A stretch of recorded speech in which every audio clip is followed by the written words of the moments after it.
Hello guys, high to all. இந்த வீடியோவில் நான் எதை பற்றி ஷேர் பண்ண போகிறேன் அப்படின்னா, ஒரு 15 டேஸில் நான் என்னோடய ப்ரிப்ரேஷன் அப்போது எப்படி ஏன்ஷியன் முடித்தேன் அப்படின்றத தான் இந்த வீடியோவில் சொல்ல போகிறேன். ஜஸ்ட் கொஞ்சம் டைம் எடுத்தாலும் வெயிட் பண்ணி ஃபுல் வீடியோ பாருங்கள். டெஃபினட்டாக உங்களுக்கு டேக் அவேன்னு ஏதாவது இருக்கும், ஷியோராக நான் சொல்கிறேன்.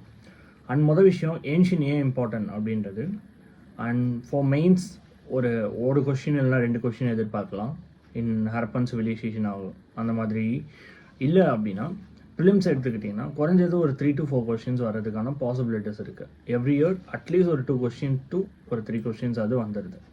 ஸோ அதனால நம்ம ஏன்ஷியனை ஸ்கிப் பண்ணிடலாம், ஏன்னா இவ்வளோ கம்மியாக தானே வருது அப்படின்ற மாதிரி சொல்ல முடியாது. பிகாஸ் ஏன்ஷியனை ஸ்கிப் பண்ணிவிட்டு நீங்கள் மாடர்ன் பார்த்தீங்கன்னா மிடிவல் மாடர்ன் அதோட கண்டினியூட்டி உங்களுக்கு கிடைக்காது. ஸோ ஏன்ஷியன் பார்க்குறப்பவே ஒரு சில சமயம் வந்து பைலோலித்திக்கில் என்ன ஆயிடுச்சு அந்த மாதிரியான கன்ஃபியூஷன்ஸ் வந்து இருக்கிறப்போ நம்ம அதை ஸ்கிப் பண்ணிட்டு போகிறது வந்து அந்த அளவு ப்ரிஃபரபிள் கிடையாது. ஸோ ஏன்ஷியன்ட்டை நம்ம டெஃபினட்டாக பார்க்கணுமா அப்படின்னு கேட்டால் ஷியோராக பார்க்கணும். எந்த ஒரு சப்ஜெக்டையும் ஃபார் யூபிஎஸ்சி ஸ்கிப் பண்ணிடவே கூடாது. சரி, இப்போது நான் எப்படி இந்த 15 டேஸில் ஏன்ஷியனை வந்து கம்ப்ளீட்டாக முடித்தேன் அப்படின்றத ஒரு ஷார்ட் நோட் வந்து நான் சொல்கிறேன். மொதல் விஷயம் நான் என்ன பண்ணேன் அப்படின்னா, ஓல்டு என்சிஆர்டிஸ் வந்து நான் வந்து ஆன்லைனாக தான் வச்சுருக்கேன். ஸோ என்கிட்ட வந்து டிஜிட்டல் காப்பி தான் இருக்குது. என்கிட்ட வந்து ஃபிசிக்கல் காப்பி கிடையாது. நான் அந்த என்சிஆர்டிஸை வந்து கம்ப்ளீட்டாக ஒரு ரீட் பண்ணுறதுக்கு முன்னாடி எனக்கு அப்போது நான் ப்ரிப்பரேஷனில் இருந்தப்போ எனக்கு என்ன தோணுச்சு அப்படின்னா, சரி ஏதாவது ஒரு வீடியோ பார்த்தோன்னா சரியாக வரும் அப்படின்னு சொல்லிட்டு all Indian civil service TN Tamil Nadu கவர்மெண்ட்டோட all Indian civil service coaching சென்டரில் ஒரு சார் வந்து வீடியோ போட்டிருப்பாங்க. அந்த சாரோட நரேட்டிவ் பேஸ் ஆஃப் ஏன்ஷியனை வந்து என்னோட ஈஸியாக என் மைண்ட்குள்ளே வந்து பூர்த்திக்க முடிஞ்சிச்சு. ஒரு கதையாக நான் கேட்டேன் அவர் சொன்னதை கேட்டுட்டு அதுக்கப்புறம் நான் என்ன பண்ணேன், அந்த ஏன்ஷியனை வந்து ஓல்டு என்சிஆர்டி ஆகட்டும், அது ஆர்.எஸ். சர்மாவை தான் எழுதியிருப்பாங்க. ஸோ இல்லை எனக்கு வந்து ஏன்ஷியன் இந்த புக் மெட்டீரியல் நீங்கள் பார்த்துருப்பீங்க டெஃபினட்டாக, இந்தியாஸ் ஏன்ஷியன் பாஸ்ட் அப்படின்னு சொல்லிட்டு இந்த புக் மெட்டீரியல். இந்த புக்கு ஏதாவது ஒரு புக் நீங்கள் எடுத்து ரீட் பண்ணீங்கன்னா ரெண்டுமே சிமிலராக தான் இருக்கும். ஒரு சில சாப்டர்ஸ் வந்து இதில் இருக்கும், அதில் இருக்காது, அவ்வளோதான். அதில் ஸ்கூல் புக்கில் எவ்வளோ கொடுக்கணுமோ அவ்வளோ கொடுத்துருப்பாங்க.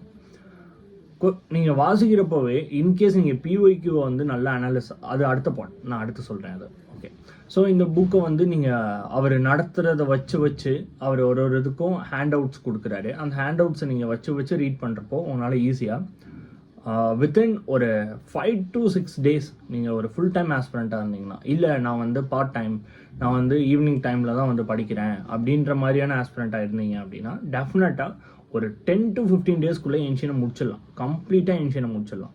ஏன்ஷியனை முடிச்சதுக்கப்புறம் நீங்கள் என்ன பண்ணணும், கையோட என்ன பண்ணணும் அப்படின்னா, உங்களோட புரிதலை நீங்கள் யோசிக்கணும். ஓகே, எனக்கு இந்த அளவு புரிஞ்சிருக்கு, இது போதும் அப்படின்னு உங்களுக்கு தோணுச்சுன்னா நீங்கள் பிஓக்கு போகணும். இல்லை எனக்கு பத்தாது அப்படின்னு தோணுச்சுன்னா டெஃபினட்டாக இப்போ என்சிஆர்டிஸில் பார்த்துருந்தீங்கன்னா ரெஃபரன்ஸுக்கு இந்த புக் ஒரு சில டாபிக்ஸ்லாம் இதில் ஆட் பண்ணுற மாதிரி இருந்திருக்கும் இல்லையா, இந்த புக்கை நீங்கள் பார்க்கணும். இந்த புக் பார்த்ததுக்கு அப்புறம் நீங்கள் என்ன பண்ணணும் அப்படின்னா, பிஓக்யூ அனாலிசிஸ் ஒரு 2012 எடுத்துக்கோங்க. 12 13 years of question paper or 15 years of question paper. ஒரு சில ஸ்டாஃப்ஸ்லாம் நான் சொல்லி கேட்டிருக்கேன், 90s இல்லைனா 2000 மேலே இருந்துலாம் பாருங்கள் அப்படிலாம் சொல்லுவாங்க. ஸோ நான் என்ன சொல்கிறேன் அப்படின்னா, ஒரு 12 to 15 years of question paper எடுத்துக்கோங்க. எடுத்துகிட்டு அதில் ஏன்ஷியனை மட்டும் ஃபைண்ட் அவுட் பண்ணுங்கள். ஒரு சில கம்பைல்டு மெட்டீரியல் கிடைக்குது, ஸோ அதெல்லாம் வேண்டாம். ஃபைண்ட் அவுட் பண்ணி அதிலிருந்து நீங்கள் ஆன்சர் பண்ணுங்கள். அதை வச்சு ஓகே இதில் கொஞ்சம் வருது அப்படின்னு சொல்லிட்டு அதுக்கப்புறம் இந்த இயர் அதுக்கு முந்தின இயர் 24 and 25 வந்த மெயின்ஸ் கொஷின் பேப்பர் எடுத்து ஏன்ஷியனில் ஏதாவது கொஷின்ஸ் இருக்கா, அதை என்னால் எழுத முடியுதான்னு பாருங்கள். நிறைய பிகினர்ஸ் என்ன பண்ணிடுறோம் அப்படின்னா, ப்ரிலிம்ஸுக்கு மட்டும் ரெடி ஆகிடுறோம். அப்புறம் இன்கேஸ் ஏதாவது ஒரு சூழ்நிலையில் ப்ரிலிம்ஸ் கிளியர் ஆகிறப்போ மெயின்ஸில் போயிட்டு ரிட்டர்ன் வர மாதிரி ஆகிடுது. ஸோ அந்த மாதிரி தப்பு பண்ணக்கூடாது அப்படின்னு நினச்சிங்க அப்படின்னா பெட்டர் நான் சொல்கிறது பண்ணுங்க. அண்ட் இப்படி தான் நான் முடித்தேன். இதனால எனக்கு ஒரு 5 days என்னால் ஏன்ஷியன் முடிக்க முடிஞ்சிச்சு.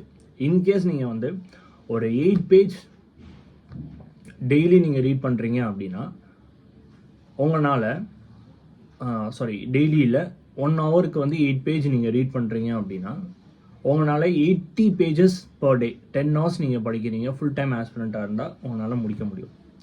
அப்படி 80 பேஜஸ் பர் டே முடிக்கிறீங்கன்னா 4 டேஸில் இந்த புக் நீங்கள் கம்ப்ளீட் பண்ணிவிடுவீங்க. நான் அப்படி தான் பண்ணேன். ஸோ இந்த 4 டேஸில் இந்த புக்கை கம்ப்ளீட் பண்ணிட்டீங்க அப்படின்றப்போ திருப்பியும் உங்களுக்கு ஒரு 4 டேஸ் கிடைக்குது. ஒரு 1 வீக் கூட எடுத்துக்கோங்க, 3 டேஸ் கிடைக்குது. 3 டேஸில் செகண்ட் ரீடிங் பண்ண முடியுது. ஸோ அப்போ எனக்கு இன்னும் நல்லா புரிய ஆரம்பிக்குது. என்னென்ன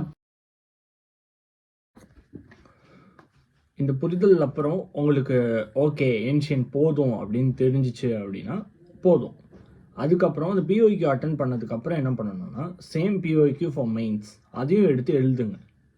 எழுதி பார்த்துட்டு அப்பாடா நம்மளுக்கு ஏன்ஷியன் முடிஞ்சிச்சு அப்படின்னு உங்களுக்கு ஒரு ஃபீல் வரப்போ அதுக்கு அடுத்த நாள் சும்மா சிஎம் மட்டும் டச் பண்ணிவிட்டு ஒரு ஹாஃப் டே கூட பிரேக் எடுத்துக்கோங்க. அதில் நீங்கள் உங்களுக்கு பிடிச்ச விஷயம் எதுனாலும் பண்ணிக்கோங்க. பண்ணிவிட்டு நெக்ஸ்ட்டு மிடிவல் ஆரம்பிங்க. ஸோ மிடிவல் எப்படி ஸ்டார்ட் பண்ணணும் அப்படின்னு சொல்லிட்டு நெக்ஸ்ட் வீக் சொல்கிறேன். சேம் சண்டே வீடியோ போட ட்ரை பண்ணுறேன். இன்கேஸ் இந்த வீடியோ ரொம்ப எஃபெக்டிவாக இருந்துச்சு அப்படின்னு நீங்கள் ஃபீல் பண்ணீங்க அப்படின்னா பெட்டர் ஷேர் பண்ணுங்கள், சப்ஸ்கிரைப் பண்ணுங்கள், அண்ட் மறக்காமல் உங்களோட தாட்ஸை கமெண்டில் சொல்லிட்டு போங்க. ஸோ ரொம்ப முக்கியமான விஷயம். ஸோ அதுதான் ரொம்ப முக்கியம். ஐ திங்க் இந்த வீடியோ எவ்வளோ ரீச் ஆக போகுது அப்படின்றது தெரில. வித்தின் நெக்ஸ்ட் வீக் மேபி இந்த வீடியோவுக்கு நல்ல ரீச் இருந்துச்சு அப்படின்னா இந்த சீரீஸை வந்து கண்டினியூ பண்ணலாம். இல்லை அப்படின்னா எல்லாருமே மோர் ப்ரொடெக்டிவாக இருக்கிறதுக்கான வழியில் இதுக்கப்புறம் இந்த சீரீஸ் வராது. தேங்க்யூ ஃபார் வாட்சிங். இப்போ வரையும் பார்த்துட்டு இருந்தீங்க அப்படின்னா ஐ திங்க் நீங்கள் ஏதோ என்கிட்ட எதிர்பார்த்து இவ்வளோ நேரம் வெயிட் பண்ணியிருப்பீங்க. அதை நான் ஃபுல்ஃபில் பண்ணியிருப்பேன்றதை நம்பி அன்டில் நெக்ஸ்ட் வீடியோவில் சந்திக்கிற வரையும் ஆல் தி பெஸ்ட். நல்லா ப்ரிப்ரேஷன் பண்ணுங்கள். தேங்க்யூ.